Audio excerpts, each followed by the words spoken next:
I hope आप सभी ठीक होंगे।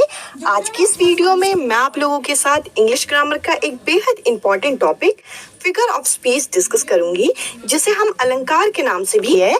अगर आपने इसका पहला पार्ट नहीं देखा तो आपको डिस्क्रिप्शन में उस वीडियो का लिंक मिल जाएगा, जिसमें मैंने आप लोगों के साथ first 7 figure of speech discuss किए थे।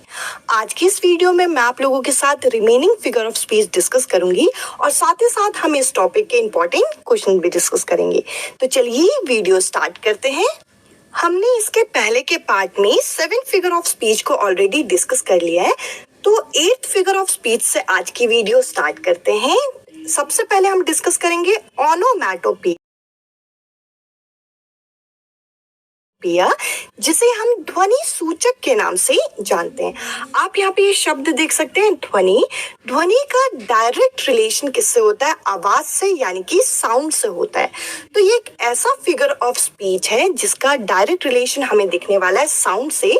यहाँ पे हमें बता रखा है words that imitate the sound they describe, यानी कि ये ऐसे कुछ वर्ड्स होने वाले हैं, ऐसे कुछ शब्द होने वाले हैं जो कि किसको इमिटेट करेंगे? ये इमिटेट करेंगे साउंड को, जिसको वो डिस्क्राइब करने वाले हैं। इसको जरा एक बार एग्जाम्पल की मदद से समझते हैं। यहाँ पे 3 एग्जाम्पल लिए हुए हैं। पहला है बिज, दूसरा है स्प्लैश और तीसरा है बूम। आप तीनों शब्दों को जरा देखिए। इन तीनों शब्दों को जब हम बोल रहे हैं, हमारे माइंड में एक इमेज बन रही है। जब हम बिज वर्ड यूज कर रहे हैं तो इंसेक्ट जब फ्लाई करते हैं तो उनके जो पंख होती है, उनसे जो आवाज निकलती है वो बिज करके आवाज निकलती है। इसके अलावा स्प्लैश, स्प्लैश कब आवाज निकलती है? जब हम किसी स्टोन को किसी तालाब में फेंकते हैं तो उसमें से जो आवाज निकलती है वो आवाज होती है स्प्लैश की। तीसरा वर्ड है बूम। बूम वर्ड कब निकलता है? जब कोई क्रैकर फट रहा होता है। तो आप देख सकते हैं कि ये ऐसे शब्द हैं जो अपने साउंड को भी खुद ही डिस्क्राइब कर रहे हैं। अगर आप इसे ट्रिक वाइज याद करने की कोशिश करेंगे तो आपको कैसे ध्यान रखना है?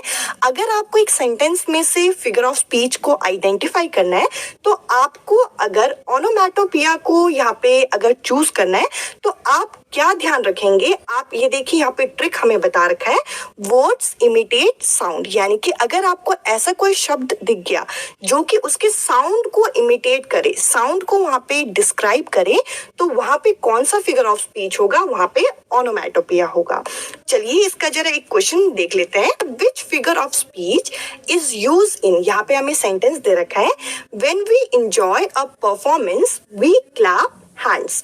यहाँ पे बोल रखा है कि अगर हम किसी परफॉर्मेंस को एंजॉय करते हैं तो हम अपने हाथों को क्लैप करते हैं। अब देखिए, क्लैप करने से हमें यहाँ पे समझ में आ रहा है कि क्लैपिंग में क्या हो रहा है कि हमारे दोनों हाथ क्लोज आ रहे हैं और हम उसे अप्रिशिएट कर रहे हैं परफॉर्मेंस को।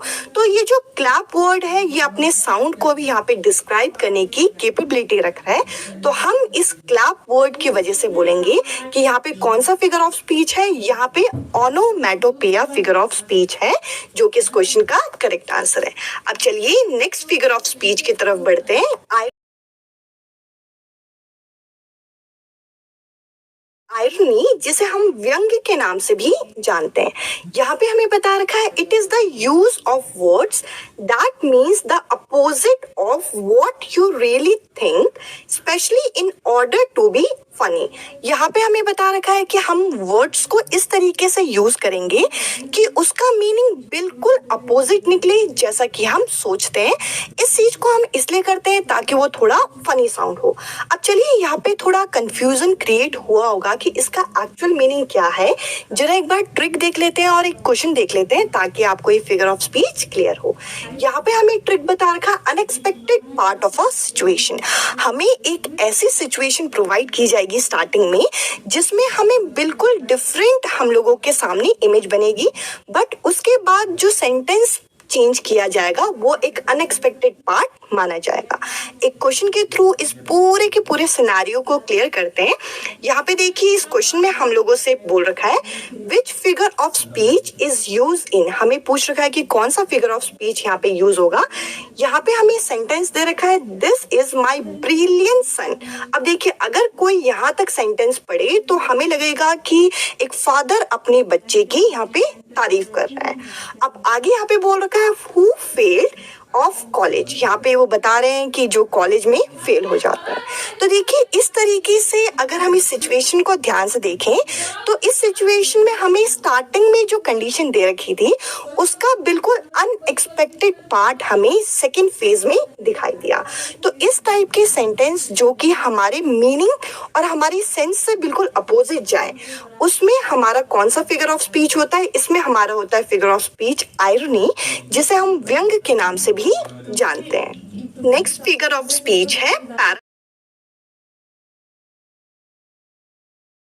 पैराडॉक्स, जिसे हम विरोधाभास के नाम से भी जानते हैं। कुछ ऐसे स्टेटमेंट होते हैं जो खुद को ही कॉन्ट्राडिक्ट कर रहे होते हैं, यानी कि जो खुद के ही विरुद्ध होते हैं। इसमें हमारा कौन सा फिगर ऑफ स्पीच होगा? इसमें होगा पैराडॉक्स। अगर आपको ट्रिक वाइज याद रखनी है तो यहाँ पे हमें बता रखा है इम्पॉसिबल थिंग्स कीप टुगेदर, यानी कि ऐसी चीजें जो पॉसिबल ही नहीं है उनको साथ में रख दिया जाए तो वो एक दूसरे को कॉन्ट्राडिक्ट करेंगी, एक दूसरे के विरुद्ध होंगी। तो उसमें होगा पैराडॉक्स फिगर ऑफ स्पीच। चलिए एक क्वेश्चन से इसे जरा हम कंप्लीट करते हैं। यहाँ पे हमें बोल रखा है विच figure of speech is use in. यहाँ पे हमें एक सेंटेंस दे रखा है कि my weakness is my strength, यानी कि मेरी जो कमजोरी है, मेरी जो वीकनेस है वही मेरी स्ट्रेंथ है। अब आप मुझे बताइए कि किसी की स्ट्रेंथ और वीकनेस सेम हो सकती है? तो आपका आंसर होगा नहीं, या तो वो वीकनेस ही होगी या तो वो स्ट्रेंथ ही होगी।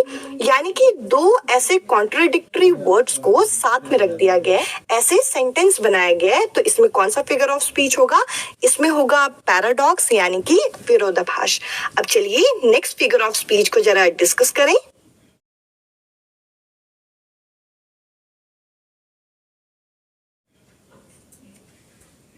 जो कि है यूफिमिज्म, जिसे हम व्यंजना के नाम से भी जानते हैं। देखिए कुछ ऐसे फ्रेजेस होते हैं या फिर आप कह लीजिए कुछ ऐसे सेंटेंसेस होते हैं जिनमें कुछ ऑफेंसिव शब्दों का इस्तेमाल किया जाता है, यानी कि कुछ ऐसे शब्द जो कि सामने वाले की भावनाओं को हर्ट कर सकते हैं। तो हमें क्या करना चाहिए? हमें उन शब्दों को हटा के सेम मीनिंग वाले कुछ ऐसे शब्दों का इस्तेमाल करना चाहिए जिससे सामने वाला ऑफेंड ना हो, जिससे सामने वाले को बुरा ना लगे। अब देखिए इस टाइप का फिगर ऑफ स्पीच कहाँ पे इस्तेमाल होगा, इसका जरा एक एग्जांपल देख लेते हैं। यहाँ पे हमें बोल रखा है कि अगर हमें किसी सेंटेंस में ये शब्द इस्तेमाल करना है ही डेड, यानी कि वो मर चुके हैं। तो देखिए ऐसे शब्दों को अगर हम किसी सेंटेंस में या फिर डे टू डे लाइफ में अगर हम इस्तेमाल करेंगे तो मे बी किसी और की भावनाएं हर्ट हो सकती है। तो हमें ही डाइड की जगह हमें क्या वर्ड यूज करना चाहिए? ही पास्ट अवे, यानी कि वो गुजर चुके हैं। तो देखिए दोनों का मतलब सेम है, पर अगर हम ही डेड वर्ड यूज करेंगे तो इससे कोई ऑफेंड हो सकता है, बट ही पास्ट अवे जो कि सेम मीनिंग दे रहा है, इससे किसी और की भावनाएं हर्ट नहीं होंगी। अब चलिए नेक्स्ट फिगर ऑफ स्पीच की तरफ चलते हैं। स्पीच है इडियम्स, जिसे हम मुहावरे के नाम से भी जानते हैं। मुहावरे एक ऐसे एक्सप्रेशन को बोलते हैं, एक ऐसा आपका टर्म के लिए यूज किया जाता है जिनके वर्ड्स का अगर हम मीनिंग देखें तो बिल्कुल डिफरेंट होता है उनकी लिटरल मीनिंग से। यानी कि आप अगर उनके शब्दों का मतलब देखें और उनकी जो एक्चुअल एक्सप्रेशन का मीनिंग होगा उनमें दूर दूर तक का कोई रिलेशन नहीं होता। अब देखिए कुछ मुहावरे जो हम यूज करते हैं, जैसे ईद का चांद हो जाना। अब देखिए यहाँ पे चांद का इस्तेमाल किया जा रहा है, यहाँ पे ईद का इस्तेमाल किया जा रहा है, पर ईद का चांद हो जाने का मतलब होता है कि बहुत दिनों से दिखाई ना देना। अब देखिए अगर हम दोनों के मीनिंग को देखें तो दोनों के मीनिंग में जमीन आसमान का फर्क है। अब देखिए यहाँ पे एक और सेंटेंस ले रखा है टू बिल्ड ब्रिजेस, यानी कि ब्रिजेस को बिल्ड करना। अब देखिए अगर हम इसके मीनिंग को देखें तो ये है कि हम ब्रिज बिल्ड कर रहे हैं, बट इसका एक्चुअल मीनिंग क्या है? To promote friendly relationship between people और ग्रुप, यानी कि आप एक फ्रेंडली रिलेशनशिप बना रहे हैं किसी लोगों के बीच में या फिर ग्रुप्स के बीच में। अब देखिए अगर इनके मीनिंग को देखें तो मीनिंग बिल्कुल डिफरेंट होता है, बट यहाँ पे इस चीज को ज्यादा अच्छी तरीके से एक्सप्लेन करने के लिए हम लोग यूज करते हैं टू बिल्ड ब्रिजेस। तो ये हो गया लास्ट फिगर ऑफ स्पीच जो कि आज की मैंने इस वीडियो में डिस्कस किया। आई होप ये वीडियो आपको पसंद आई होगी। इस वीडियो में इतना ही। Bye bye, take care.